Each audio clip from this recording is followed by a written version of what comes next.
Hello everybody and welcome to Forever Rugby on Forever Sports for today's preview as EP take on Griquas Wednesday night 7 o'clock at the Nelson Mandela Bay Stadium. Again, that had to be moved because of scheduling issues. There is a PSL match. Sheffield United are playing on Saturday at Nelson Mandela Bay Stadium, which wasn't picked up until very recently. And as a result, there's a bit of a last-ditch sort of change to now have this match on Wednesday instead of Friday, which first of all means that they don't get to have that whole 10-day turnaround. And that was kind of the whole point of the series, the fact that, Rassi Rasmus said that they wanted to have each team having 10 days turnaround time between matches in order for the players to fully recover, to ensure that, you can observe all the sort of COVID protocols and stuff like that, and give every team the best opportunity and making sure that whoever they want and whoever they want to be available is available for the teams for these matches. So that's kind of been thrown into the works. But I suppose luckily these are two teams which are not scheduled right now to play a lot of rugby in the coming months, and so hopefully it's also a game where between the two teams not necessarily playing at the very best, so but an opportunity for both sides to try and get a victory and try and sort of build a bit of momentum, try and just get back to winning ways, build that feeling, try and work on the small things against opposition which they are more likely to play more rugby against. Regardless of if we go towards a Vodacom Cup, a Supersport Challenge, whatever sort of domestic structure we put in place for the second tier apart from the Rainbow Cup sides, these two teams will be involved in them. Before we look at the two teams, EP once again quite a lot of changes. I think 9 changes in total, a couple of changes for the Griquas as well. So both sides bringing a couple of players in and leaving a couple of players, big players out, and a couple of players missing through injury. Please do subscribe to the channel, smash like on the video as well. Jump in the comments, give me your score predictions. I want to know what you think is going to happen in this game. Who are you backing? Who are you supporting? Everything you want to know. Jump in the comments and give me that.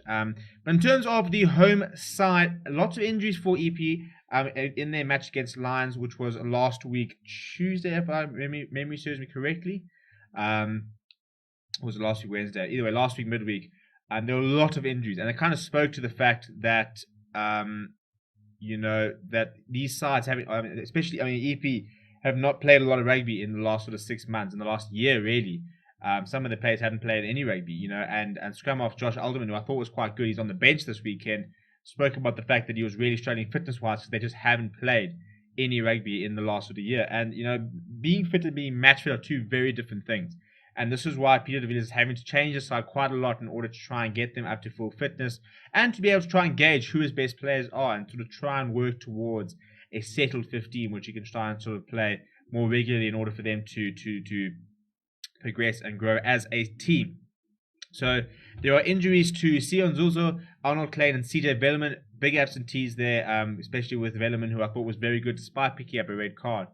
Every week he's a menace at the breakdown. He's a hard worker. He's quite confrontational. He's nice and physical. He's one of the best players at EP, and to lose him is a very, very big blow. So we've got Marcin Marman, Robin Stevens, Lumpomlo Magutka is the front row. Then Atinkosi Katani partners Mclaside Luengu at lock. Diego Williams comes in for Velleman. He partners Alele Lungisa and Zungiso April in that loose trio.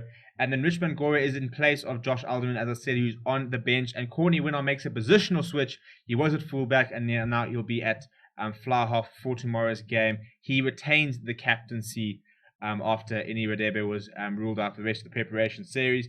Chris Hollis, who was on the score sheet against the Lions, scoring a very nice try. He keeps his place, as does Sherwin Slater, Ati Mahinja, Rian Arends as well. And then Keanu Vers comes in place of Courtney Winner. On the bench, Sitambizo, Bifile, La Lombard, and Emil Lombard are the front row replacements.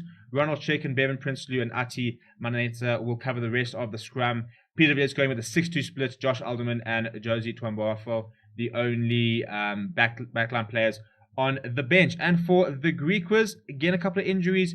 There's no George Whitehead. He picked up another injury. Been very frustrating for him not being able to play regularly, now picking up quite a few injuries, which has kept him on the sides for the Griquas. But that does see Tinners to be able to get a chance to round number 10 again. I thought he was quite impressive in the Currie Cup and preparation series, so another opportunity for him to impress. And yeah, look, a couple of players like Edwin Cater is probably a big one that's sort of missing over there. But apart from that, some very important players back. Gideon van der Merwe at number 6 there. He's an amazing player for the Griquas. So we're looking at this side. Mark Sikoli, who's getting better every week he plays. He's becoming very impressive. Alandre van Rooyen, Tilly Visser are the front row. Even Kutsia and Cameron Limsey are very consistent, and they often rotate out with RJ Smith, who's on the bench. Kenny van der Merwe, Stefan Willemse, Carl Els. Probably the Griquas' best loose trio. Ashlon Davids will come off the bench, though, to provide a bit of energy there as well.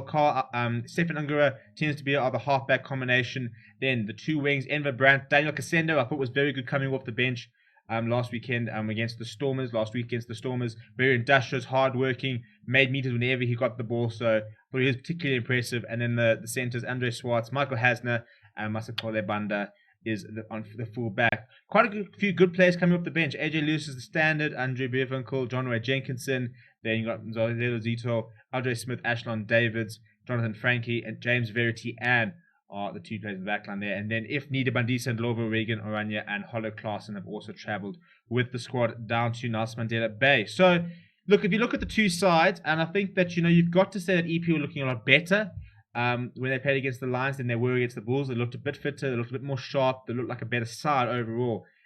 Even though, and granted, it was a very young Lions side, and I thought they played pretty poorly. But, the EP have got to be credited, but they need to sort those discipline. 2 red cards in the game, that's not good enough. Don't give these referees a decision to make, And I mean, the referee is Wingile Jalazweni, who, has had a bit of criticism over the sort of the last couple of months. So the biggest thing is, you could talk about 50-50 decisions when it comes to the referee. My biggest thing is don't give him a decision to make, Make sure, you need to understand the laws the game currently operates in. Whether you agree with them or not, you've got to understand them and you've got to play with to them. So don't give him a decision to make. At the moment, head-on-head contact starts at a red card and they work down, trying to find mitigating factors. So don't put yourself in that situation. Get yourself nice and low all the time in the tackle, and work within the laws of the game. Because, whenever there's interpretation, there are some people that agree, some people that disagree, but if you can just limit the amount of times these referees have to make a decision, even in the situation, then it will just be favorable in your favor. So those are the two teams. I think Griquas will probably get the win, and I think they've been desperate for a win. They've played some really good rugby over the past couple of months and gotten nothing for it. So I think tomorrow they'll be targeting the game where they can really get in the front foot, push EP and probably inflict a third loss in the preparation series. We will have a review up shortly after the game, so make sure you keep it locked on Forever Sports. Let me know your score predictions down in the game. I'm going to go Griquas by 15. I think EP are getting better, but I think the Griquas will be too strong for them. And something like Kenny van der Merwe is a very big player to be able to come in, even if they are missing the likes of a George Whitehead, Edwin Keita, and something like James Verity and coming off the bench really does help the Griquas efforts. But yeah, that's all for me. As always, thank you very much for watching. My name is Stephen, and I'll chat to you very, very soon.